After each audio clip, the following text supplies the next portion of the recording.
Hey everyone, and welcome back to my YouTube channel. I know it has been a little while since I have actually done like a story time video where I just sit down and talk to you, and that's mostly because life does not seem to cooperate with me when I try to do this kind of video. Case in point, I keep trying to film this and there is just like massive amounts of construction vehicles going by my house, and no matter where I go in here, you just can hear it. So I'm sorry, but I am determined to film this video today and you just might hear a little bit of background noise.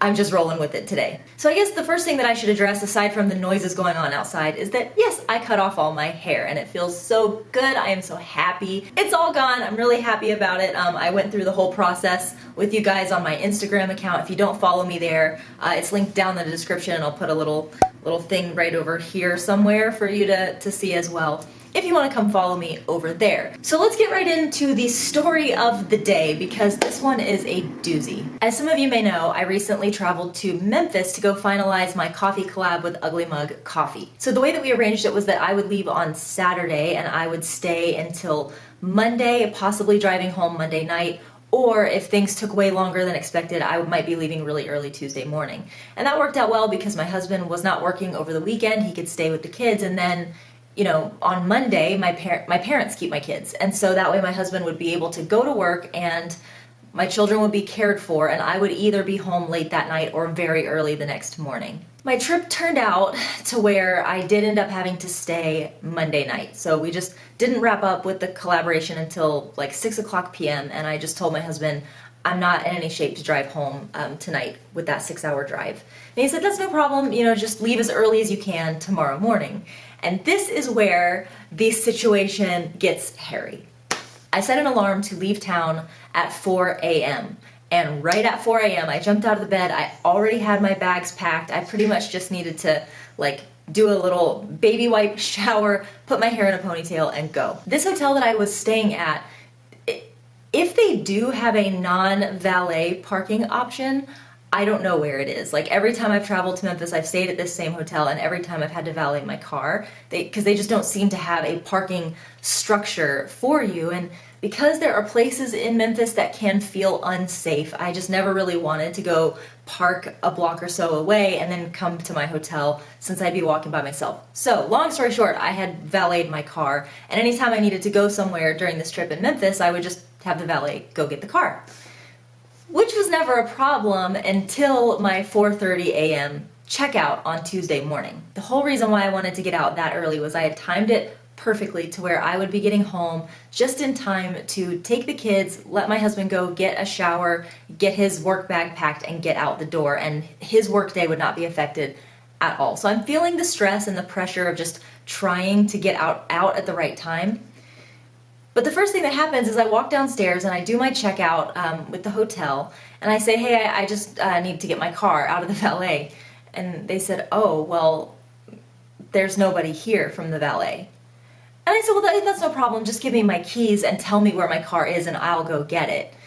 And they said, well, I'm really sorry to tell you, but the keys are actually locked up. Like they just keep those locked up, and then the valet gets them out when they're here. They ended up having to call someone to come in and way before his shift begins and get my keys out of the lockbox so that they could go get my car and I could leave. So that already put me very much behind. Like I was already probably an hour and a half behind schedule, but I thought it's no big deal, hopefully traffic will work with me and I'll still get home pretty quickly. I gassed the car up, I stopped and got coffee.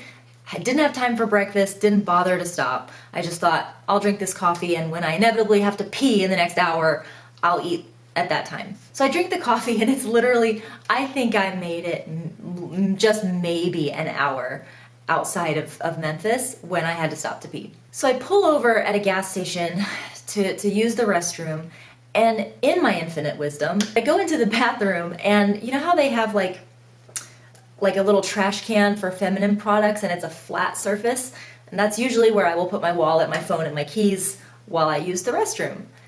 But at some point my phone dinged, like I had an email or something, and so I guess I had picked up my phone and had it in my hand, and as I finished up and left the bathroom, I just thought I had everything with me, and I left the gas station. It was maybe 100 miles later when I realized I still hadn't eaten, and it was probably time to go ahead and get gas. And the reason why I wanted to go ahead and get gas, even though I still had quite a bit, is that on the like trek from Memphis to Atlanta, you go through just not civilization. You just go through this really long stretch where there is nothing. There's no gas stations, there's no food. To get to those things, you have to go way, way, way off course, and I didn't want to do that. So I thought, let's go ahead and pull over and let's get some gas and get some food. And it is at that time that I realize I have no idea where my wallet is. I look all over the place for it. I actually pull the car over into the little like emergency lane, start looking just tear the car apart looking for the wallet. And I have to come to the unfortunate reality that the wallet was still in that gas station. So I'm sitting there in the car and I'm thinking, okay, I guess I'll just turn around and go back and get the wallet. But there's something else that's happening in the back of my brain, like, well, I've gone 100 miles since then. One, am I going to really remember what exit I was at? Like, how much time am I going to lose just taking random exits that I think look like the right one, keeping in mind that I'm coming the opposite direction this time, so everything's going to look different. So I'm going to lose time there, if I even do manage to find the place where I left my wallet. Number two, my husband is waiting on me to get home to take over the responsibilities with the kids. And if I go 100 miles back that way, and then 100 miles back to where I started right now, that is a lot of time lost. And I didn't want to do that to him. Like, I knew my husband would be understanding about it, but I thought, I don't want to put him in that position. And the third problem, which was probably the most troublesome, was what happens if I turn around and go 100 miles back the other way, waste 100 miles worth of gas, get to the gas station and discover that a dishonest person found the wallet and took it. Because if I haven't mentioned it yet, I had no other money. Just none. Everything that I had was in that wallet. I have no identification, I have no cards, no cash, nothing. And what happens if I go all the way 100 miles back? The wallet is not there. I've burned through 100 miles worth of gas. Now I have to get 100 miles back to where I started right here in this moment, and I have no money to buy gas. So I call my husband and I convey the whole thing to him, and he says, okay, well, I was in his car, and he said, my car will actually tell you how many miles to the gallon, or how many miles you have left until you're actually empty. He said, so click this little button and tell me what it says. I said, okay, it says I have 236 miles left in this tank. And he says, okay, now look at GPS and tell me how many miles you have left in your trip. And I said, 250. And so I can't help but laugh because it was like so close. You know, my husband was like, you could try, like you could at least make it close enough to home that like me or your parents or our neighbors or someone could come meet you with a gas can or something if you want to do that. So I think you should just try your best to get home and we'll work it out from there. And I did agree. I was skeptical about the whole trying to make it on fumes part, but I did agree that it was probably best to just come on home, forget the wallet, assume that it's been stolen, and just keep driving home. So the first thing that I start doing is deciding that I need to cancel all of my cards. So I put my AirPods in and I start calling the bank as I'm driving for this card and that card, getting everything canceled. And while I'm doing that, it occurs to me that I have an Apple Watch and I did load one of my cards on the watch for Apple Pay. So the first thought was like, well, I hope that's not one of the cards I just canceled. So I look and I realize, no, the one that I have on my Apple Watch was not canceled. So now things are looking a little bit more hopeful. I start thinking, okay, let me pull over again and let me look up all of the like gas stations that provide Apple Pay. At least that way I can use my watch to pay for gas at the gas station so that I can make it home. Well, of course, online it says that Shell and Chevron and a couple of other places offer Apple Pay at the pump. So I thought, great, fantastic. I will just find the first exit that has a Shell or a Chevron and I'll go ahead and put gas in my car there and I won't even have to worry about making it home on fumes. But by this time I had reached not civilization. And every time I pull over at a place that says there's gas, I get to the Shell station or the Chevron and I see that these pumps were erected in like 1940 or something like that and have not changed since then. And so there is just no sign of an Apple Pay. Like I don't even bother pulling into the gas station. I can see from where I am that there is not a touchpad on any of these places. I make it to Birmingham, and during all of this, I was trying to leave my husband alone because I knew he had the kids and was trying to get himself ready for work and everything. So I'm texting one of my friends from back in Memphis, and that friend is like, well, just your best bet is Birmingham. If you make it to Birmingham, you'll be all right. You'll find some place with enough technology that you can use your Apple Pay. So I'm like, awesome, I just got to make it to Birmingham. As I'm hitting Birmingham, I discover that there is a detour. I'm being rerouted because there's some kind of construction going on, and I'm thinking, okay, well, that's all right. I have faith in the system. It's gonna spit me out somewhere in the right place. I'm just gonna follow this detour. But unfortunately, this freaking detour took me all the way around Birmingham. Like, I just missed it entirely. And so I didn't realize this until I took the next exit thinking, I'm in Birmingham, let me find something to do, to get gas. And it turns out, no, I am right back in not civilization again. And for miles, just all you can see is just nothing. So I call my husband in tears and we're talking about what we need to do. And he says, okay, well, you have your Apple Watch, go to CVS or Walgreens. They both, like every CVS or Walgreens, should have Apple Pay. So go use Apple Pay at CVS or Walgreens and get cash back, and then you'll have cash at the pump. So it's like, perfect, yes, let's do that. I put CVS into my GPS. I see that it's really close, like it's maybe 5 miles from where I am. So I drive to this CVS, I go in, I buy a pack of gum, still haven't eaten yet, but eating is so far from my mind, I don't think to buy actual food, I just buy gum. Go to checkout with the Apple Watch, and it just checks out, like it just spits out the receipt. And I was like, oh, is there a cash back option? And she says, oh, it didn't run it as a debit card, so it can't give you cash back. So I said, oh, okay, well, I probably just I probably did that wrong. So why don't we do another transaction and I'll make sure it runs as debit so I can get cash back. So I buy like a soda or something like that, and again, it doesn't give me any cash back. So at this point she looks at me, she's like, I just don't think, she said, come to think of it, I've never seen anybody get cash back when they've used their Apple Watch. I don't think it's an option. So I'm trying to stay positive. I realize I've got my AirPods in my ears, which even though I had no music on, I just feel like it's rude to have a conversation with someone. So I pull those out and I start talking to her, asking, is there, I named off the banks that we use, like, are any of those around here? And she says, actually, yes, there's one, just like literally turn left and it's there. It's like, okay, great. I'm just going to go to the bank and I'm going to plead my case to them and see if they will give me my money, even though I don't have a debit card or my identification. So I go in, and thankfully a branch manager was actually like standing at the door as I walked in. So I pull her aside and I explain my whole situation to her. And she said, well, that's no problem. We just need your ID and you can come withdraw. And I was like, well, maybe you missed the part where I said I don't have an ID of any kind because it was all in my wallet. She says, oh, well, that's okay, wait, we can handle this. We actually have a capability for you to use the ATM here in the bank without having your bank card. And all we have to do is just open the app on your phone, do this process, and it will send you a code that you can use at the ATM machine without your bank card. And I'm like, hallelujah, yes, this is it, the end of my problems is here. So she helps me go into the app, do this thing, I get the code, it sends me the code, and then when I try to use it, it tells me, I can't use this. It's not valid, it's not usable. So I turn to her and I'm like, all right, what's the deal? Can you help me here? And she says, oh, well, it only does that if the card is not valid anymore. And I was like, yes, that would be because I canceled that debit card on my way here because I have problems with impulsivity and self-control, and I didn't think that I needed to have the debit card when I got here. All I could think of in my head was someone was going to steal all my money, and so I just canceled all the cards, not even realizing that I was going to need them if I was ever going to get cash back. So we're running low on options, and I'm trying to keep my sense of humor about me. And so at this point, I start pleading with her. I was like, listen, I just have to get home. I'm a mom. I have 2 little children who need me. I just need to get home, and I'm not asking to make a huge withdrawal from my account to like last the next 7 to 10 business days until my replacement card gets here. I just want enough cash to put gas in my car and get the rest of the way home.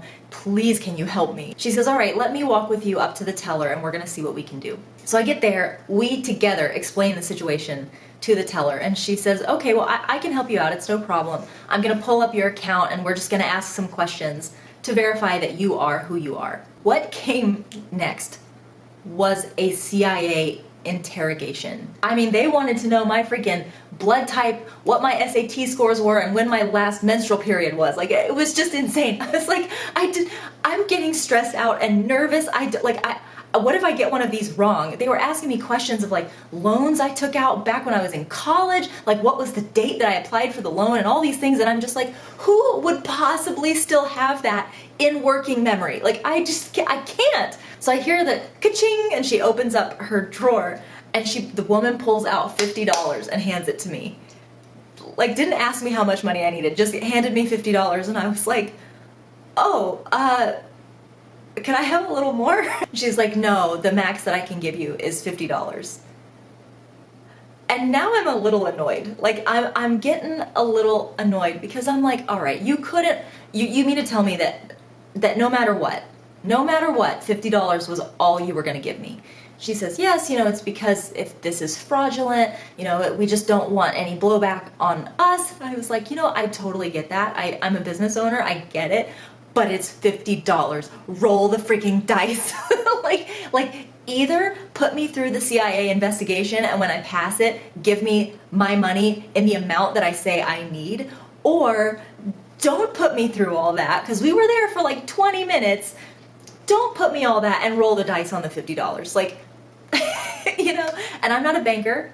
I understand that there are reasons why these regulations are in place that are just not any of my business, so I'm not here to criticize them, not one bit. And in the end, I'm thankful that I got money out, but damn, I was so disheartened holding his $50. I was like, this is the hardest freaking earned $50 I have ever had in my life.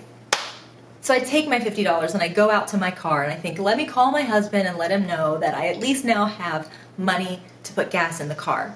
I go to put my AirPods in, and I realize, where are my AirPods? So I go back into the bank and I'm like, hey, I think I left my AirPods here. And they're like, that crazy lady is back. Oh my gosh.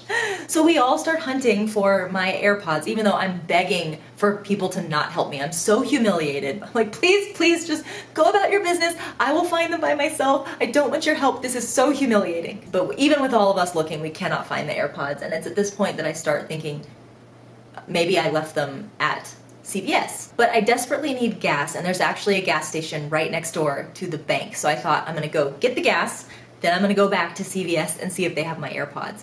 But what I'll do while I'm pumping the gas is I'll look around the car, I'll check all my pockets, I'll check underneath my car seat, or the seat of my car while the gas is pumping. So I pull up to a pump and I go into the gas station. How long has it been since I've used cash at a gas station? So I hand her the cash, and stupidly, I have to ask her, well, what do I do if I don't pump this much money worth of gas? She's like, you just leave and you don't get a refund? No, you idiot, you come back in here and you get your change. And I was like, thank you, I deserved that. I had that coming. And I walk back outside. So I go and I put the nozzle into my car. And I'm thinking the plan is to turn on the gas, click that little metal thing that lets the gas keep pumping, and then I'm gonna start searching through my car for my AirPods. But lo and behold, this is a pump that doesn't have that metal piece that keeps the gas from flowing. So I'm like, all right, I have to stand here and I have to hold the gas. No big deal. So I'm holding the gas, and I just realized things seem to be taking a really long time, and there's a weird noise that I'm hearing coming from the pump. It's like a and I'm like, this sounds really dangerous. So I look at the little scrolly thing that's telling me how much gas is coming in, and 5 minutes has passed and we're barely at $2 worth of gas. It took me, I'm gonna say, I don't want to exaggerate, but I think it took close to 15 minutes to put the gas in my car. And the whole time I'm standing there fuming, holding this metal piece down to keep the gas coming. And all I want to do is look for my freaking AirPods, and I'm so, While I'm waiting on the pump, a homeless person comes over and starts sort of taunting me and someone else. And I have I am always a person who gives money to homeless people when they approach me. I grew up in Memphis, I've seen a lot of it, and I just, maybe they're scamming me, maybe they're not, but I'm gonna throw a couple of dollars their way if I can. But in this case, I'm like, I'm really sorry. I only have this cash to my name. That is all I have, and I just cannot share today. I'm so sorry I cannot share. and I start getting sort of harassed by this person, and I can't go anywhere. I can't even go get in my car while I wait for it to keep pumping, and I'm starting to feel unsafe. I'm starting to feel like just concerned about the whole situation. I don't know how to diffuse it. No matter how many times I say, I'm really sorry, I cannot help you today. They're not leaving. Thankfully, the smart aleck who worked inside of the gas station, who couldn't be more than 90 pounds herself, comes running out of the gas station, I kid you not, with a broomstick and chases this guy off. And I'm watching this go down and I'm like, I'm living in a cartoon. So I finish pumping the gas. I'm severely rattled now about the whole thing, just very rattled. I go inside, I get my change, I get in my car, I drive to CVS, and I go inside, and like the employees of CVS are nowhere to be found. Like just poof, all gone. Nobody's here, and I'm getting frantic. I just want my AirPods and I want to go home. Finally, the woman that I had spoken to at first came out, and she had my AirPods in her hand, and she handed them to me, and she said, I knew you'd be back. God bless you. I was like, that was it. I just started crying right there. It's like, yes, God has blessed me today, even though it doesn't feel like it. I've got my AirPods and my cash, I have gas in my car, and I'm going home. So I get in the car, and I'm finally like calming down. It's just like, okay, I still have a couple hours left on this drive, and I just need to decompress and make it the rest of the way there. Thankfully, the rest of the drive was uneventful. Thankfully, I had driven in my husband's Mini Cooper and not in my SUV, because that $50 would not have covered gas for the rest of that trip. But it did get me all the way home, barely. And then I got to come home, and my husband runs out the door to go to work, and now I have 2 cranky children, and I've had probably one of the worst travel experiences I've ever had, and I'm coming down off of all that, and it's just, the only good thing that came out of that whole experience was just walking in the door and both of my babies running to me and just jumping into my arms and screaming and being so excited. And that definitely brought me back to reality, and just like, you know, wow, I made it. God got me here. No matter what I went through, like, He was there for me. He was there every step of the way, letting me go through some hard times, but ultimately helping me out in the end. And you know, I got to be thankful for that. I still have all my cards canceled, and now they're on their way to me, but now the problem is going back and like letting all of these different people who auto draft from my account know that I have a new bank card. I can't place orders for the business right now if they have to have a credit card, because I don't have that. So I'm at a stalemate for the time being, but I'm home and I'm safe and I'm happy and everything is good. It just was a trip from hell. So that's my story for today. I hope you enjoyed it. I think it got kind of long. I want to try to do more story times like this because I do enjoy talking to you guys. And please do come follow me on Instagram, both on my business account and my personal account. I'm on stories all day long. So if you want to hear from me, especially when I'm not doing videos all the time, come follow me on Instagram. You can see my face, you can see what bags I'm packing, you can see what's new at the Sensible Mama, and it's all great fun. Love ya, mean it, always, mwah, and I'll see you next time. Bye-bye.